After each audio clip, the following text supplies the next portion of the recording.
As the phone rang, my heart was racing and I felt pretty anxious.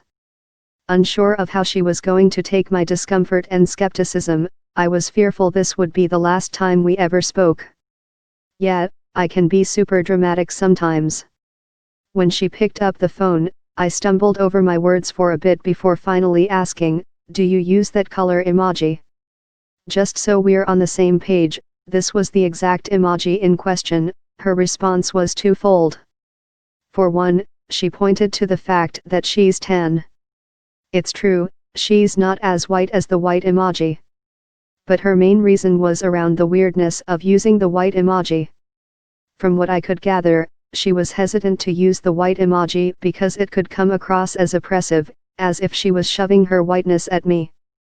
I heard her out, and understood her perspective. In response, though, I said it felt uncomfortable to me because it seemed as if she was trying to claim something that wasn't hers to claim. She heard where I was coming from, but it's unclear where she landed. We've still been texting regularly, but she hasn't sent any emoji to me in a while. The logical step, in my mind, was to get my coworkers and people on Twitter to chime in. I simply asked them if it's okay for white people to use emoji with darker skin tones. According to my Twitter poll, the answer is no. Of the 239 people who voted, 54% said it's not, 33% said yes, and 13% said only if they're tan. Some people went on to elaborate on their answers for me. Leslie Miley, an outspoken advocate for diversity in tech and racial justice in society at large, voted no. No, it's not okay, Miley told me. He then pointed to a Wikipedia page about minstrel shows, which entailed white people dressing up in blackface to negatively portray black people. He then added, "My blackness is not for your entertainment." Someone, whom I imagine voted yes on the poll, made an interesting distinction. She said she does use darker skin tone emoji but not in the first person. Then there's the idea that white people can use the darker skin tones in solidarity.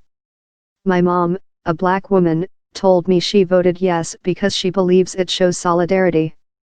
If a white person wants to use a black thumbs up, more power to them, she said. To me that shows there's some solidarity for us.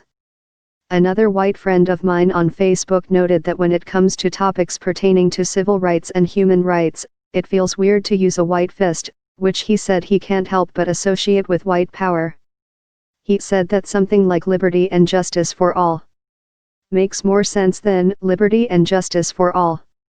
On the flip side, as one Twitter user suggests, what about just owning your whiteness and doing something about it, like, say, addressing your white privilege? My, mostly white, colleagues had some interesting takes. My boss, Matthew Panzarino, described why he doesn't use the whitest emoji nor the yellow one. "I use the second one because I am Italian and Spanish and it doesn't feel right to me to use the pure white one," he said. "But any further and I feel it's disingenuous.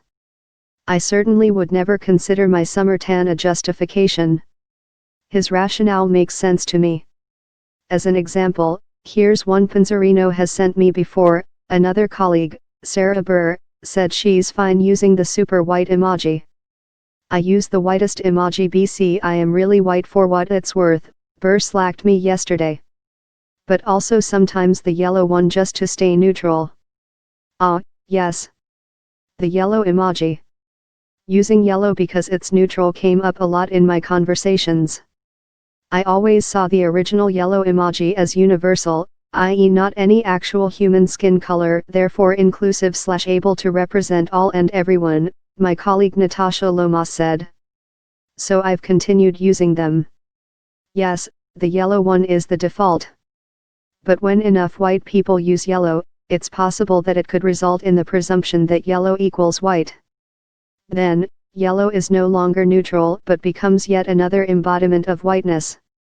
I use the default yellow one, though have actually had an internal dialogue with myself about if I needed to switch to the white one to own my whiteness and not participate in a system that presumes that yellow is white and white is default, my colleague Taylor Hatmaker said.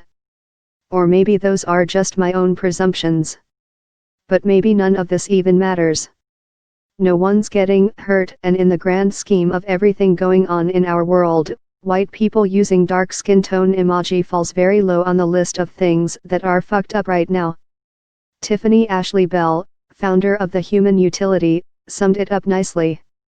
I get that it might look strange to use an emoji of a different skin tone, Bell told me. But people can't afford water, and the United States has no leadership in the White House right now, so who cares? Word, Tiffany Ashley Bell. Word. Okay, now let's get back to solving the many problems our country faces.